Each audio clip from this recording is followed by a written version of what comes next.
first off. Yeah, hey, Matt, first off, can you just speak to when you knew you weren't going to have Stefanovic? He started to feel bad Wednesday morning, but he had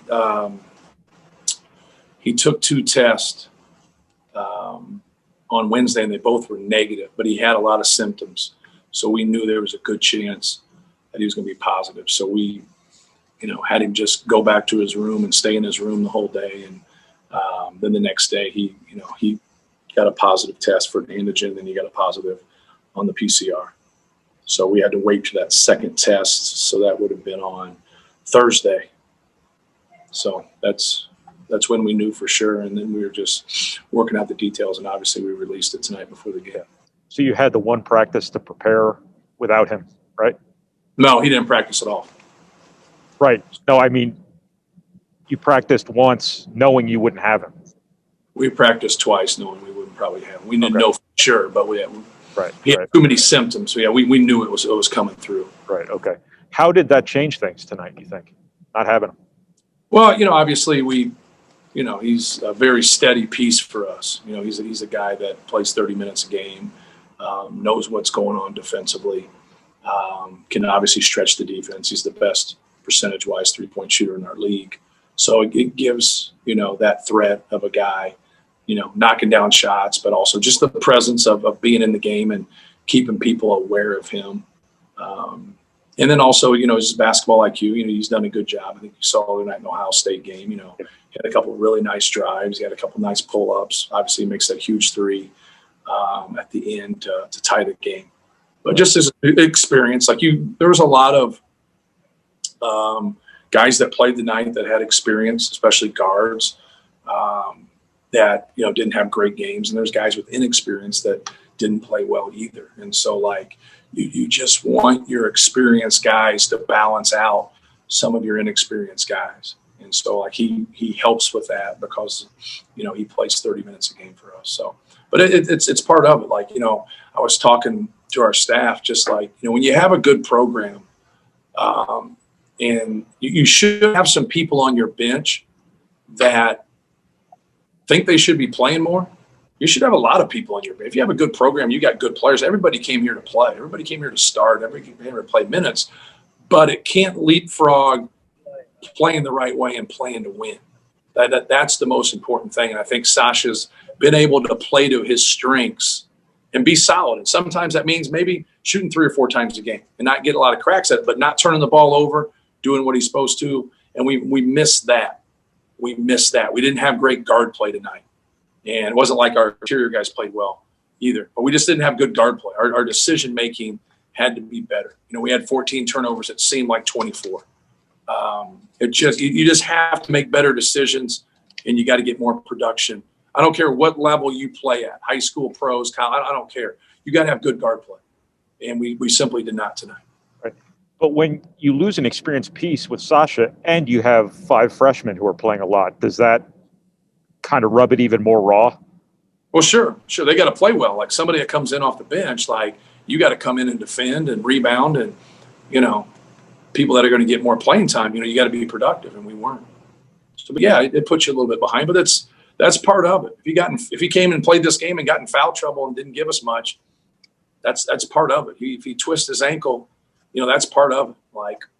I know he's got he has a positive test and now he's out for 17 days, but the show goes on. When he comes back, we'll be excited about that. But until that happens, we got to have some guys step up and play well. And we got to have, other guys be more consistent. We just, we just didn't get going in the game, but that's okay. It could be an ugly game. We've proven we've won ugly games. Just muck it up, win the game. And we just weren't tough enough to do that. But I think a lot of what I'm saying, you have to give credit to Michigan. I thought Michigan was tougher than us, and I thought they played better than us. Just how come it was so hard to get Trayvion going there? Was that a credit to Michigan's size? Or had the ball at the rim? Yeah, he went baseline a couple times, but he didn't have a lot of room. But he went to the middle and missed some layups and missed some jump hooks that he normally hits, and just has to get off to a better start. That's been an issue for him, period. But, he's 6 for 19. Like, he gets a lot of cracks at it. Yeah. And, we're not going anywhere. We're going back to him. Right. But he's got to start games and be more consistent. Like, we need that from him. I don't know if you even noticed, but Jaden looked like he was holding his wrist. Have you heard anything from him yet about anything that might have happened to him? I have not. I should have asked him. I forgot. Yeah, I saw that he had hurt his wrist when he went to the free throw line. I got you. But obviously he made the free throws. Yeah. And then just the last thing I want to ask you about, if you could just speak to the process involved when you have a positive test, what do you have to do to make sure that, you can still play and all that stuff? Right. Well, you go on the protocol and you just simply follow the protocol. So when he comes back, from Ohio State, he has no symptoms and he's not feeling poorly, but you wear a mask on the bus. You don't eat food, you don't drink on the bus. You're on the plane, you wear a mask, you don't eat food, you don't drink on the plane. So right as he wakes up in the morning, he doesn't feel good. He wasn't around anybody. So he comes to the gym and he gets his test and we send him home. And then we just, we keep him away from everybody. He just stays in his room and really just comes back over to the arena when he's got to take another test. And you go from there. So since he's had symptoms, he's had no contact with anybody else. So it didn't fall into, contact tracing or anything. And so like now it just affects him. So does that answer your question? Yes. Thank you. Yeah. And so he takes, we take the daily test, and that's the antigen test. Yeah, right. And if there's anything that you want to back up from that, and you suspect somebody has symptoms, or obviously there's been a lot of false positives. People get a positive antigen, then they got to take the PCR. And there's been guys who tested positive before who now will test positive again. And then when that happens, more than likely you're going to, that's going to be a false positive because you've already positive. That happened to a lot of people across the country. Right.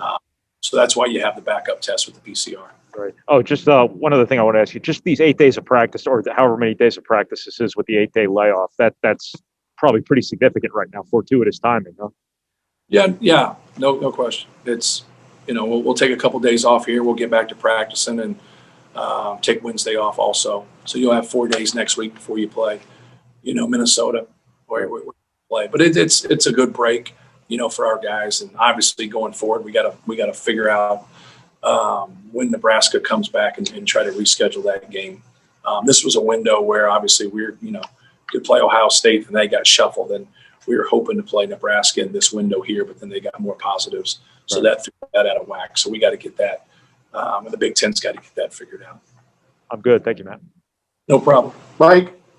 Yeah, just is Sasha feeling better today, or was he feeling better today?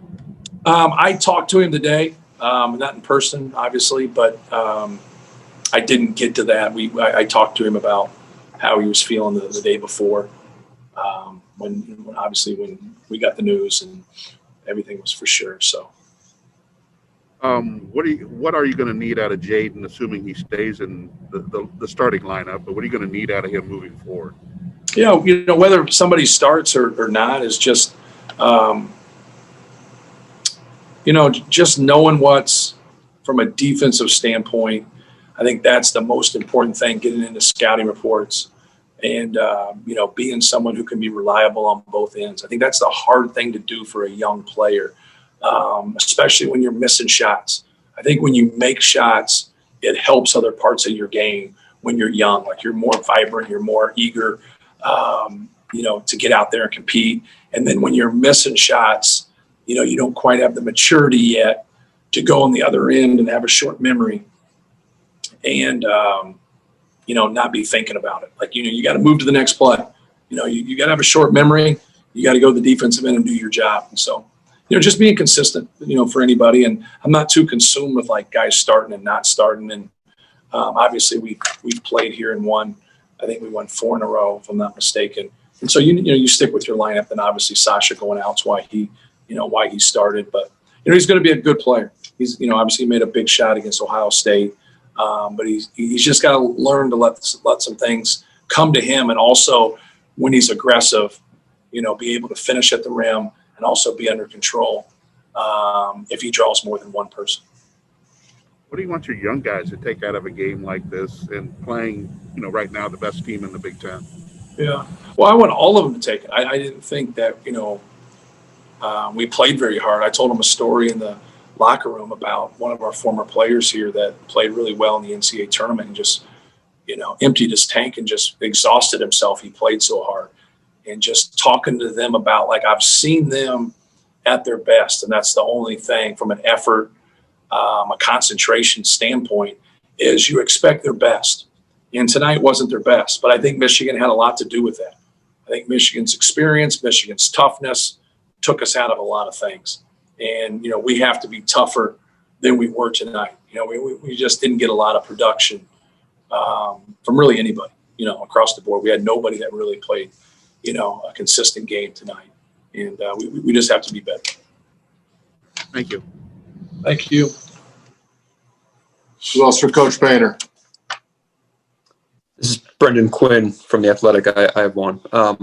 Matt, can you just kind of walk through what it's like when you're having to be in a spot of communicating with the other program in an instance like this, right? And keeping Michigan up to date. And obviously at any given time, Michigan could say, you know what, we're not coming, or something like that. Just how you handle that dynamic. Right. Well, I contacted both programs. I contacted the program that we left just to give them a heads up, even though he didn't have any symptoms at that time and he didn't have any symptoms till the next day. But I still thought it was the right thing to do. So I called Chris Holtman and explained what I said earlier to you guys. And I called Juwan Howard and explained it to Juwan and just told him I'd have my phone on. They have earlier practice there, and we have a 2 to 5 practice slot. So I just told him I'd keep my phone on and anything that he needed from me, just to text me or call me. And then I was letting him know that he had tested positive with the antigen on Thursday morning. And then we were waiting for the PCR. And then by the time I got off the phone, I had a text saying that he tested positive on the PCR. So I called him back and just let him know. We ended up having Michigan wanted our whole team to take a PCR then too, just to make sure everything was good, which, we honored. And I think that was a good move also. Then obviously we were all negative on that PCR. So there's a protocol that you can go about. And then the one thing that we agreed upon as coaches is if you make a decision, because everybody is different, everybody has a different situation. If you make a decision not to play, like if I made the decision or Mike Bobinski or, our medical staff, didn't feel comfortable with it. And, Michigan has to be able to respect that. But if we're fine with it and, it fits everything and it fits the protocol, but Michigan still is a little leery and then they say they don't want to do it, we got to respect them also. And so it's like, you have to have, I think we do have that gentleman's agreement in our league to where, if somebody makes that kind of decision, even though it might not be as consistent as somebody else's decision, it's still theirs, and respect that and don't, go back on anybody for that, because everybody's in their own situation, in their own state, in their own county, with their own institution, even though there's other similarities with being in college basketball and being in the Big Ten Conference. You just